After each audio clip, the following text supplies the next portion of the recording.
Well, hello there. Mark Justin here, and good day everyone. Today, we will be discussing about the design of the drainage channels, which play a crucial role in managing and conveying stormwater, runoff, and irrigation water.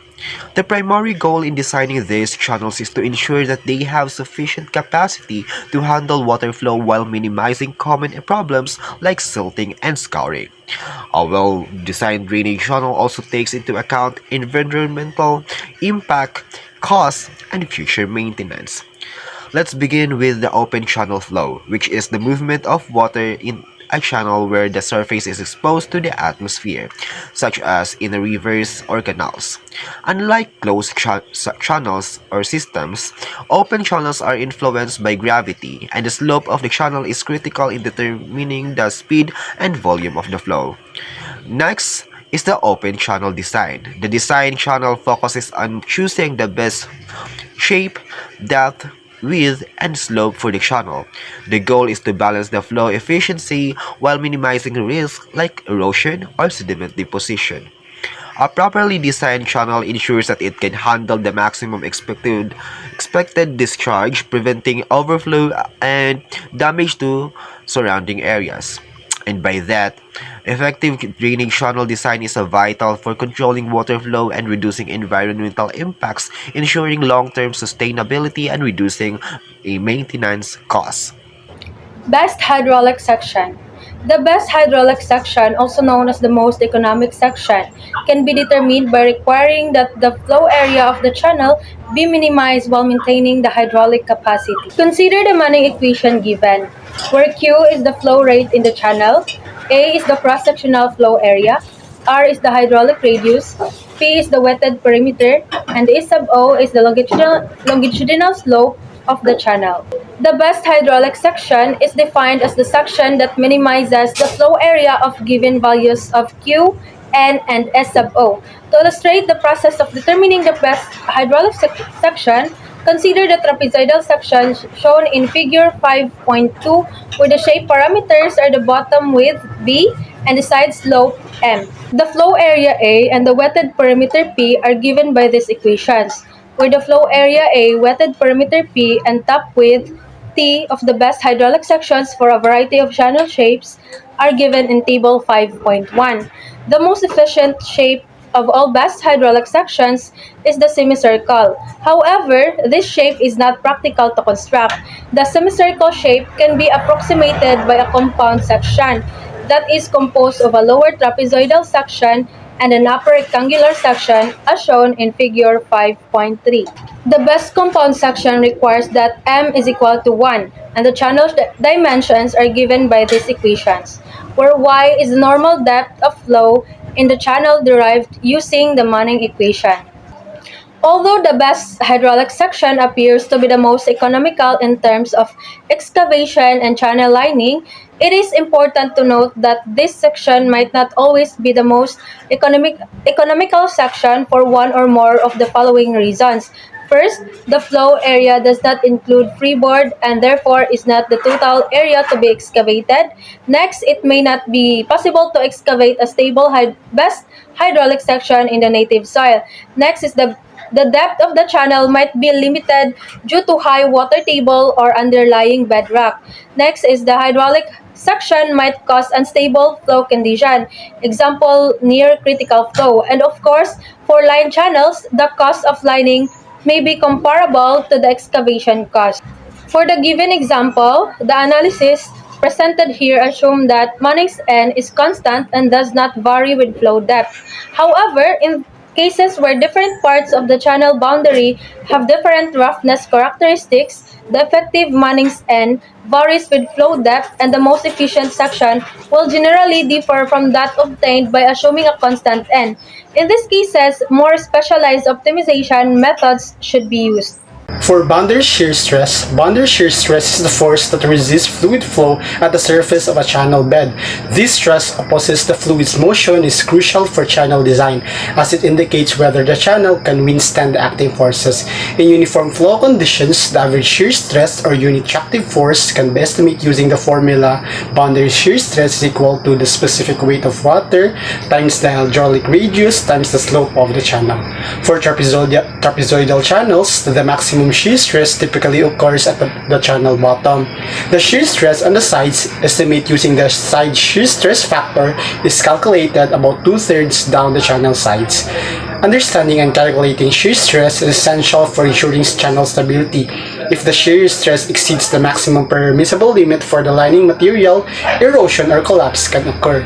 So in example 5.2, we analyze a trapezoidal drainage channel with a bottom width of 2 meters and side slopes of 3:1 horizontal vertical. The channel has a longitudinal slope of 0.7% and a flow depth of 0.7 meters. Our goal is to estimate the maximum shear stress at the bottom and sides of the channel to determine if the chosen lining materials is adequate to prevent scar. So given data, we have the bottom width is 2 meters, the side slope is equal to 3, the longitudinal slope is equal to 0.7% or 0.007, a flow depth of 0.7 meters, and a specific weight of 9790 Newton per cubic meter. So first, resolve for the maximum shear stress at the bottom using the equation maximum shear stress is equal to specific weight of water times flow depth times the longitudinal slope, so it is equal to 48 Pascal. Next is resolve for the side shear stress factor using the formula 0.066 m times 0 plus 0.67, so it is equal to 0.868. Then we solve for the maximum shear stress on the side, which is equal to the maximum shear stress at the bottom times the side shear stress factor, so it is equal to 41.7 Pascal. So in conclusion, the lining material has a permissible shear stress of 45 Pascal. The result shows that the shear stress on the sides of the channel, which is 41.7 Pascal, is within permissible limits, meaning the lining material would adequately protect the sides from the scouring. So however, the maximum shear stress at the bottom, which is 48 Pascal, exceeds the permissible shear stress, indicating that a stronger lining material is required to prevent erosion at the bottom of the channel. Hi, I am Sarah Azoleta and I'll be discussing channel design process. First, I will discuss the design discharge as per the standard set by the DPWH for minimum capacity of drainage infrastructure. The design capacity for drainage pipes and esteros, creeks, drainage channels should be a 15-year flood, meaning your drainage channel should be able to handle peak flow for 15-year flood return, as peak flow rate happens during these events. This enables engineers to anticipate and make a design that could accommodate the flow rate in the area with reasonable cost while preventing environmental degradation such as soil erosion. This is usually calculated using rational method for small watersheds, SCS curve number method, unit hydrograph method, and the use of flood frequency data. Next, we have the selection of channel type, lining material, and the initial channel slope. There are various channel shapes to choose from in channel design. We have rectangular, trapezoidal, semicircular, or parabolic. The primary consideration is that your channel shape should be based on site-specific conditions and design flow to avoid any disruption in the hydraulic efficiency and structural stability. For lining material, as it affects flow resistance, the most commonly used lining material are natural soil, concrete, or riprap. We then need to select the initial channel slope. It is selected based on topographical conditions and is adjusted to ensure the flow velocity prevents sediment deposition or channel scouring. For channels adjacent to highways, the initial slope is not more than 1:5, that is vertical to horizontal ratio. For traffic safety, where the ratio discussed above cannot be achieved or the depth is more than 3 meters, safety barriers are required. Seen in this slide is the recommended side slope material as per DPWH. Next, we need to calculate the channel dimensions, specifically the width and the water depth. Manning's equation, which was already discussed, will be used in these calculations. It is essential to always check the channel cross-section and adjust the channel dimensions based on site-specific variable. We then check for the flow velocity. For hard-line channels, the recommended minimum is at 0.8 meters per second, while the maximum average flow velocity is at 4 to 5 meters per second. This is to avoid silting and scouring. Concrete channels can handle higher velocities compared to soil-lined channels owing to the materials used. For the fifth step, we have to calculate the required freeboard. This is the height from the top of the channel to the water surface. This factor is used to account for the effects of waves and water fluctuations, sedimentation, and water surface errors. Usually, 15% of the depth of flow in the channel, or minimum of 100 millimeters, is used for the freeboard height. For the final step, we have to examine if the design is capable of the check capacity. This is done after the initial design is completed to ensure it can still accommodate peak flows under extreme conditions. Usually, sensitivity analysis is performed and the results calculated will be compared to the standard minimum capacity set by the DPWH shown in the table. Good day, everyone. As for the design channel processes, we are going to tackle about all the examples. For the for the first one, it goes as follows. A trapezoidal aqueduct has a base of 5 meters and a degree of inclination of 40 degrees and carries a normal flow of 60 cubic meters per second when y is 3.2 meters. For clay tile surfaces, we have an n value of 0.014. Estimate the required elevation drop in meters per kilometer. Assuming you seen the diagram, which is easy to comprehend and procedural problem solving as follows. And next is for the freeboard. Freeboard, which is defined as the height from the top of the channel to the water surface at the design capacity added to account for effects like waves and water surfaces fluctuation, sedimentation, water surfaces estimation errors. And the example goes as follows. Determine the required freeboard for a channel that is to carry a discharge of 10 cubic meters per second. The channel is 3.2. And that's it for the example for the design channel processes. Now let's proceed with the design channels with rigid linings. So as we all know, canals are efficient sources of water for agriculture, irrigation, and conservation. But they face challenges like seepage loss, resulting in nearly 40% of water wastage. So canal liners help mitigate this issue by resisting water flow through the canal bed and sides. So reducing seepage loss by 60% to 80% compared to unlined canals. Generally, rigid linings are typically made of concrete, stone or brick and provide a durable and long-lasting solution for drainage channels. They are designed to withstand high flows, velocities, and resisting some erosions in the channel. So there are different types of rigid linings. So these are the common types. So first is the concrete lining. So it is tough and long-lasting and impermeable, sustainable for various channel sizes.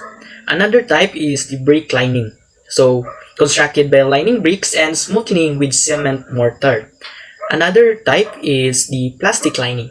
So it is a newer option made from materials like PVC and HDPE and offering UV ozone and chemical resistance for large application. So it is a newly application kind of the rigid linings. And lastly is the asphalt lining. So this type of rigid lining is generally composed of more on asphalt materials in the channels. So let's proceed to the general design procedure for the channels with rigid lining. So the objective in designing channels with rigid linings is to determine the channel dimension and to safely convey a design flow rate in a channel of a given shape, lining materials, and longitudinal slope, and recommend design procedures and to be discussed by my co-reporters. Calculations for rigid lining. Example 5. Design a line trapezoidal channel to carry 20 cubic meter per second on a longitudinal slope of 0.0015. So the lining of the channel is to be float finished concrete. Consider the following. A is the best hydraulic section, and B is a section with side slopes 1.5 run and 1 fall or rise. So, unsay diferensya sa A ug B? Mag-differ sila sa unsa nga table ang gamiton. So, makita ra nato siya later. So, to get A, according to table 5.1, N is equal to 0.015. So, using the best trapezoidal hydraulic section, the bottom width denoted by B and the side slope denoted by M are given by the equations 5.9 and 5.10. So, muna na akong ingon sa inyo kanina nga gamiton nato as base. So, for A, consider the best hydraulic section. Atong i-consider nga table is table 5.1. And kada table is laylay silang area, perimeter, T, and hydraulic radius. So by substituting the geometric characteristics of a channel into the Manning's equation, we can yield a value of y is equal to 2.09 meters. And kaning y is gamit kayo ni siya in substituting para makuha tong akong giingon and mentioned before. So by getting y, we can now get the base area and the area. So substituting it in the table 5.1, makakuha ta og base nga 2.40 meter and a flow area of 7.6 square meter and an average velocity of 2.6 meter by dividing the discharge over the area. So since the velocity is greater than 2.1 meter per second, the lining should be reinforced. And since y is greater than or equal to 0.30 meters and the velocity is greater than 1.72 meters per second, the freeboard is to be estimated by using the equation 5.34 and substituting it, we can get a value of 0.49 meter. So the minimum depth of the channel to be excavated and lined is equal to the normal depth plus freeboard, which is 2.58 meter. Hence, the channel is to have a bottom width of 2.40 meter and a side slope of 0.58 run and 1 rise. So, nakuha na nato si A. Let's proceed to the second consideration. So, B is if the channel side slope is 1.5 run and 1 rise. So, if kanang i-consider, then M is equal to 1.5. And equation 5.11 ang atong gamiton ani. So, equation 5.11 gives a different value compared to equation 5.1. And same steps are yapon. First is substituting geometric characteristics of the channel into the Manning's equation para makuha si y. And then substituting y to the values in the table 5.11. Same steps sa ganina. So makakuha ta og value nga bottom width is equals to 1.16 meter. Flow area is equals to 7.90 square meter and an average velocity of 2.3 meters per second. And since the velocity is greater than 2.1 meter per second, lining should be reinforced since y is greater than or equal to 0.30 and velocity is greater than 1.72 meters per second. The freeboard, by using the equations mentioned before, we can get it and it is valued as 0.48 meters. So the minimum depth of the channel to be excavated and lined is equal to the normal depth plus the freeboard, which yields a value of 2.42 meters. Hence, the channel is to have a bottom width of 1.16 meters and a side slope of 1.5 run and 1 rise. So that's all for the calculations of the rigid linings. After discussing the design channels for rigid linings, we're going to talk about the design channels for flexible linings. Here in our report, I'm going to discuss about the 5 types of flexible linings. This includes rolled erosion control products, vegetative linings, gravel and cobble linings, riprap linings, and gabions. First, I'm going to discuss about the rolled erosion control products or RECPs. These are materials that are fabricated into rolls that can be either temporary degradable or long-term non-degradable. It is used to reduce erosion and promote the establishment of vegetation. Second is the vegetative lining. It is mainly consists of grass and are typically used for long-term erosion control and in mild slope humid areas. They are commonly employed in the roadside channels and are categorized by their ability to resist flow and reduce erosion. Typically, temporary linings such as EPs are installed to provide erosion protection during the transition period until the vegetation is fully recovered. Third is the gravel and cobble linings. Gravel stones are ranging from 2 to 64 millimeter in sizes. It is sometimes referred to as gravel mulch, while cobbles are stones ranging from 64 millimeter to 256 millimeter. It is often used for decorative channel designs. These materials are often used as permanent drainage channel linings. Fourth is the riprap linings. It is a loose assemblage, large angular stones used to protect stream beds, abutments, or shorelines from erosion and scour. Lastly is the gabions. Gabions are wire containers filled with large stones, typically rectangular with reinforcement steel bars. They came in two forms, the gabion baskets and the gabion mattresses. Gabion baskets are rectangular wire mesh containers filled with rock. Gabion mattresses consist of series of integrated cells to hold rock, offering greater spatial coverage. So for the general design procedure for channel with flexible linings, first thing that we are going to recall is the type of flexible lining materials. So natay gravel and cobbles, RECPS, and vegetative lining, which is na-discuss na po sa previous reporter. So for the design procedure, we should consider the following parameters. We have Manning's N value or the roughness coefficient. Next is the effective shear stress. It is the flow exerted by the flow width on the lining. And next is the permeable shear stress or the type of lining material. In the design step, first thing that we should do is select the type of lining. Pick the type of lining materials you will use for the channel. Flexible linings include things like grass, ripraps, erosion control products like mats and jute or wood.